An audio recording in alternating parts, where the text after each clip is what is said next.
Hi everyone, welcome to our YouTube channel keep it simple.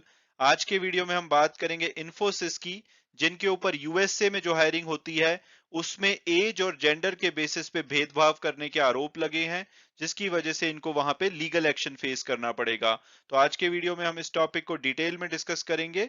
और आगे बढ़ने से पहले अगर आपने अभी तक चैनल को सब्सक्राइब नहीं किया तो प्लीज सब्सक्राइब करके हमें मोटिवेट कीजिए। तो सबसे पहले अगर बात की जाए कि भाई इन्फोसिस करती क्या है, तो इन्फोसिस भारत में बेस्ड एक मल्टीनेशनल आईटी कंपनी है जो कि बिजनेस कंसल्टिंग, आईटी और आउटसोर्सिंग सर्विसेज प्रोवाइड करती है। इनको इनिशियली पुणे में फाउंड किया गया था। आज की डेट में इनके जो हेडक्वार्टर है वो बेंगलोर में है। अगर मार्केट कैपिटलाइजेशन के हिसाब से बात करें तो इन्फोसिस भारत की सिक्स्थ लार्जेस्ट कंपनी है। इनका market capitalisation current share price के हिसाब से लगभग $73 बिलियन बनता है। पहले नंबर पे आपको रिलायंस दिखेगी, फिर टीसीएस, फिर HDFC bank, HUL, ICICI bank और छठे नंबर पे आपको इन्फोसिस दिखेगी। 2021 में जो इनका मार्केट कैपिटलाइजेशन था ये एक बार के लिए $100 बिलियन से भी ज्यादा हो गया था। आपको याद होगा कि इनका शेयर तब ₹1900 से भी आगे बढ़ गया था, लेकिन तब से इनके शेयर में भारी गिरावट आई है। अब इनका शेयर लगभग 1450 के आसपास झूल रहा है। इस वजह से इनका जो मार्केट कैपिटलाइजेशन है 100 बिलियन से घट करके सिर्फ $73 बिलियन रह गया है। कंपनी के अगर एम्प्लॉइज की बात की जाए तो 3,14,000 एम्प्लॉइज इनके मार्च 2022 में थे, जो कि बढ़ करके जून 2022 में 3,35,000 हो गए थे। इसमें से 39.3% इनकी महिला एम्प्लॉइज हैं। इनके जो बोर्ड मेंबर्स हैं उसमें भी 25% महिलाएं हैं। और इनके जो एम्प्लॉइज हैं वो 158 डिफरेंट देशों से आते हैं। और अब अगर बात की जाए लेटेस्ट डेवलपमेंट की, तो इन्फोसिस टेक्नोलॉजी की एक पुरानी सीनियर एम्प्लॉय थी जिल प्रीजीन, जो कि टैलेंट एक्विजिशन की वीपी थी। इन्होंने इन्फोसिस और इनके कुछ एम्प्लॉयज जैसे कि मार्क लिविंगस्टन, जो कि पहले सीनियर वीपी और हेड ऑफ कंसल्टिंग थे, और जो इनके फॉर्मर पार्टनर्स थे डैन अल्ब्राइट और जेरी कर्ट्स, इनके ऊपर आरोप लगाए थे कि भाई यूएस में जब ये लोग हायर करते हैं एम्प्लॉयज को तो उनकी एज, जेंडर और एथनिसिटी यानी कि कल्चर के बेसिस पे उसमें भेदभाव किया जाता है। साथ में इन्होंने ये भी बोला था कि जब इन्होंने ये पॉइंट उठाया कि भाई जो आप कर रहे हैं वो इलीगल है, तो इनके ऊपर भी एक्शन लिया गया।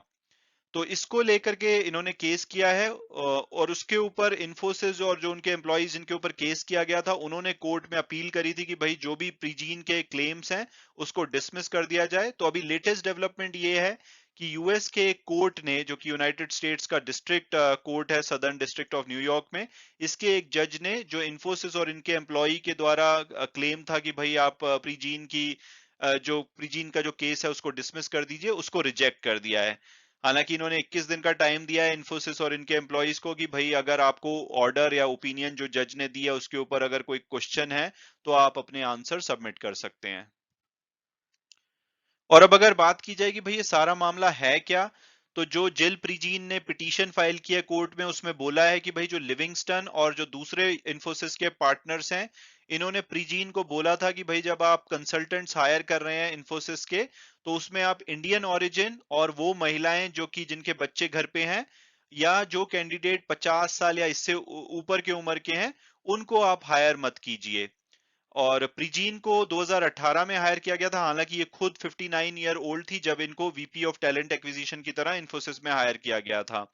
इन्होंने बोला है कि जब इन्हें नया नया 2018 में हायर किया गया था, तो अब इस रोल को समझने के लिए, जिस रोल के लिए इनको हायर किया गया था, इन्होंने वहां के पार्टनर के साथ कुछ मीटिंग करी थी और समझा था कि भाई उनकी क्या हायरिंग नीड्स हैं और क्या प्रेफरेंसेस हैं। और उन मीटिंग्स में पार्टनर्स ने बोला था कि भाई वो इंडियन ओरिजिन और जो वो महिलाएं जिनके बच्चे घर पे हैं और जो कैंडिडेट्स 50 साल या उससे ज्यादा उम्र के हैं, उनको हायर नहीं करना चाहते हैं। तो जिल प्रीजीन के हिसाब से जो भी ये क्राइटेरिया इनको बताए गए थे हायरिंग में फॉलो करने के लिए, इन्होंने पार्टनर्स को बोला था कि भाई ये तो क्राइटेरिया इलीगल है। और इसके जवाब में उनके हिसाब से ज्यादातर पार्टनर ने बोला था कि भाई ठीक है, हम मानते हैं कि ये इलीगल है और फ्यूचर में जो हम हायरिंग करेंगे उसमें ये क्राइटेरिया फॉलो नहीं करेंगे।